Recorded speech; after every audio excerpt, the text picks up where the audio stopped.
తీగలాగితే డొంక కదిలింది అన్నట్లుగా గత ప్రభుత్వంలో జరిగిన అవినీతి ఒక్కొక్కటిగా బయటకు వస్తున్నాయి. ఇప్పటికే గొర్రెల స్కామ్, ఈ ఫార్ములా రేస్, విద్యుత్ కొనుగోలు, కాళేశ్వరం ప్రాజెక్ట్ లాంటి ప్రతిష్టాత్మక పథకాల్లో భారీగా అవినీతి జరిగినట్లు ప్రస్తుత కాంగ్రెస్ ప్రభుత్వం ఇప్పటికే ఆరోపిస్తోంది. ప్రతిపక్ష బీజేపీ సైతం స్కీమ్లలో జరిగిన స్కామ్లను సిబిఐకి అప్పగించాలని పట్టుబడుతోంది. తాజాగా సీఎం సొంత జిల్లా మహబూబ్ నగర్లో డబుల్ బెడ్రూమ్ ఇళ్లలో భారీగా స్కామ్ జరిగినట్లుగా ప్రచారం జరగడం అగ్గికి ఆజ్యం పోసినట్లయింది.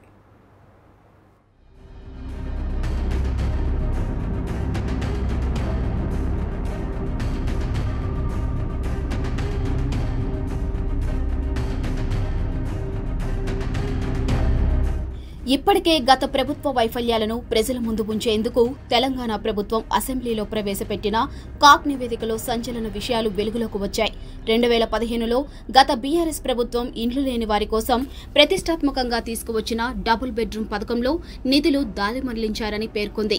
ఈ పథకం అమలు చేయడంలో ఆర్థిక నిర్వహణలో లోపాలు ఉన్నట్లు కాగ్ గుర్తించింది. ఈ పథకం కోసం తీసుకున్న రుణం మొత్తాన్ని కొంతకాలం పాటు నిర్ధకంగా డిపాజిట్లో గత ప్రభుత్వం ఉంచిందని తెలిపింది. నిధులను ఇతర పథకాలకు, సంస్థలకు దారి మళ్లించినట్లు చెప్పింది. దీంతో డబుల్ బెడ్రూమ్ ఇళ్ల పథకానికి సంబంధం లేని ఇతర రుణాలను తెలుగు రాష్ట్ర గృహ నిర్మాణ సంస్థ తిరిగి చెల్లించవలసిన పరిస్థితి నెలకొందని నివేదికలో పేర్కొంది.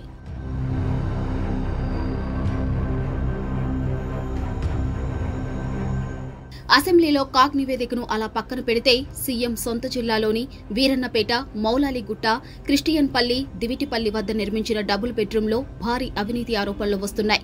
ఒక్కో లబ్ధిదారు నుంచి ఏకంగా 3 నుంచి 5 లక్షల రూపాయలు వసూలు చేసినట్లు బాధితులు ఆరోపిస్తున్నారు.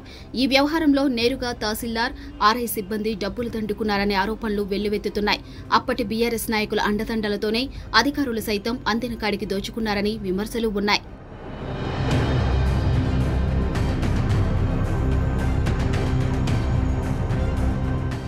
మహబూబ్ నగర్ పట్టణంలో నిర్మించిన డబుల్ బెడ్రూమ్లు డబ్బుల బెడ్రూమ్లుగా మారాయి. ఎవరు డబ్బులు ఇస్తే వారికే ఇళ్ల పట్టాలిస్తున్నారు అన్న ఆరోపణలు జిల్లా వ్యాప్తంగా సంచలనంగా మారాయి.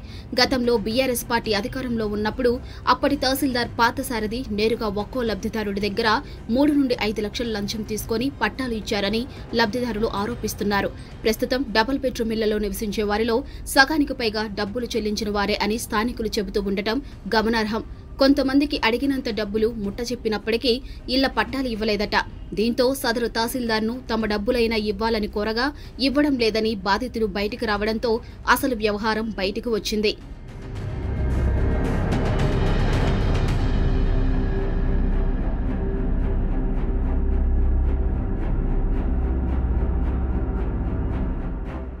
ఇప్పుడు ఈ వ్యవహారాన్ని నేరుగా ముఖ్యమంత్రి రేవంత్ రెడ్డి దృష్టికి తీసుకువెళ్లినట్లు బాధితులంటున్నారు. పట్టణంలో కేటాయించిన డబుల్ బెడ్రూమ్లో చాలా వరకు ప్రభుత్వ ఉద్యోగులకు ఒకే ఇంట్లో 3, 4 కూడా ఇచ్చారని స్థానికులు ఆరోపిస్తున్నారు. అసలైన లబ్ధిదారులు కాకుండా నోట్ల కట్టలు అప్పచెప్పిన వారికే ఇచ్చారని, దీంతో అసలైన లబ్ధిదారులంతా తీవ్రంగా నష్టపోతున్నట్టు బాధితులు వాపోతున్నారు.